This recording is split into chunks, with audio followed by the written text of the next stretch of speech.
membicarakan tentang permasalahan pengangguran yang berdampak pada pendapatan nasional. Sebelum masuk ke permasalahannya, di sini kita harus tahu dulu pengertian dari pengangguran sendiri. Kalau menurut saya, pengangguran itu beda halnya sama orang yang nggak mau bekerja atau nggak punya pekerjaan sama sekali. Kalau menurut saya yang lebih rasional itu pengangguran ketika seseorang belum mencari pekerjaan, tetapi pekerjaan itu belum datang. Jadi kesimpulannya di sini pengertian pengangguran itu adalah kelangkaan suatu pekerjaan bagi seseorang. Itu menurut saya. Kalau menurut di sini pengertian pengangguran apa? Nih jadi gini, setahu gue tuh orang baru dibilang nganggur tuh dia tuh benernya niat pingin cari pekerjaan, tapi dia tuh belum dapat pekerjaan yang dia mau gitu, belum pas dengan pekerjaan yang dia pengen. Nah di sini jenis pengangguran sih apa sih? Tahu sih ada jenis pengangguran musiman. Pengangguran musiman itu biasanya dia itu apa ya? Pengangguran musiman itu biasanya dialami oleh para petani. Biasanya kalau di musim tanam, jika biasanya musim durian. Musim durian itu lagi di antara musim panas mungkin ya. Terus ada yang tahu lagi nggak jenis-jenis pengangguran? Terus kalau mahasiswa kayak gitu pengangguran atau bukan? Ya bukan lah, mahasiswa kan udah ada pekerjaan ini sebagai mahasiswa, bukan dikatakan nganggur. Jadi statusnya masih sebagai ya, pelajar kan. Angkatan kerja juga. Iya. Gue mau nambahin satu lagi nih, jenis-jenis pengangguran yang gue tahu itu ada di sini menurut buku yang gue baca itu nama pengangguran setengah menganggur. Dimana definisinya itu pengangguran mereka yang bekerja tetapi belum dimanfaatkan secara penuh.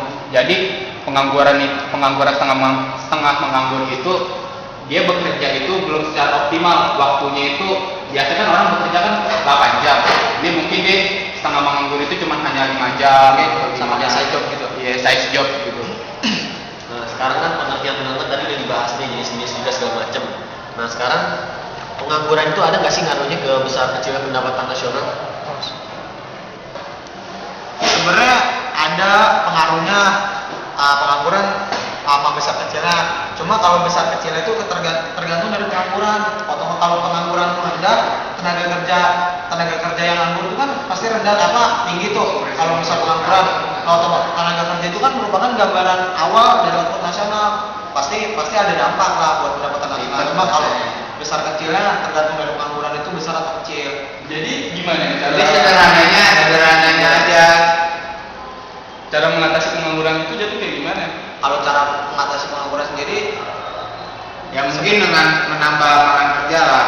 Iya. Dengan lapangan kerja luas mungkin pengangguran akan berkurang. jadi Terus gue mau nambahin cara mengatasi pengangguran itu melatih calon para pekerja dengan keterampilan-keterampilan yang telah disediakan. Pemerintah memberi keterampilan. Iya, Jadi pemerintah itu bikin ini BLK, badan pelatihan kerja, supaya orang-orang Ya. yang nganggur tuh punya skill Banyak kan bekerja. pemerintah juga yang mendukung. Terus ya membuka lapangan pekerja seluas-luasnya kalau menurut gua. jadi mengatasinya. mahasiswa tuh kalau lulus bisa jangan semuanya pengen kerja, kalau bisa buka lapangan kerja sendiri. Jadi Iya, wirausaha ya. supaya tenaga kerja yang di luar itu bisa tertampung dengan wirausaha yang kita bikin. Jadi usahakan walaupun belum dengan skill. Iya. Jangan skill lah. Yang Jadi kesimpulan hasil diskusi ini apa? Jadi pengangguran itu efeknya sangat besar bagi pendapatan nasional karena kalau semakin besar, semakin tingkat pengangguran suatu negara itu tinggi, maka kestabilisan ekonomi suatu negara itu akan terganggu. Contohnya inflasi bisa terjadi, kemiskinan bisa terjadi dari efek pengangguran, kriminal itu juga pasti. Dan lo ada yang bisa nambahin nggak kira-kira itu gimana? Sebenarnya masyarakat sama pemerintah juga sebenarnya harus bisa kerjasama ya. Iya bisa juga. Dari pemerintah doang buat menanggulangi pengangguran itu sendiri. Sebenarnya dari terganggunya stabilitas tidak cuma terganggunya stabilitas perekonomian juga, terganggunya stabilitas sosial politik itu bisa ngaruh buat pendapatan nasional itu jadi berkurang karena efek pengangguran. Tapi juga kan bisa terus ngandelin pemerintah, masyarakatnya juga harus ikut andil dalam menanggulangi pengangguran itu, karena pemerintah nggak akan efektif kalau cuma berjalan sendiri, kalau nggak dibantu sama masyarakatnya sendiri. Ya, gue setuju sama pendapatnya si Adit. Masyarakat itu juga harus punya kontribusi terhadap, jadi timbal balik lah. Mendukung, kalau tidak mendukung program pemerintah yang sudah ada, misalnya wajib belajar di 9 tahun, belajar benar.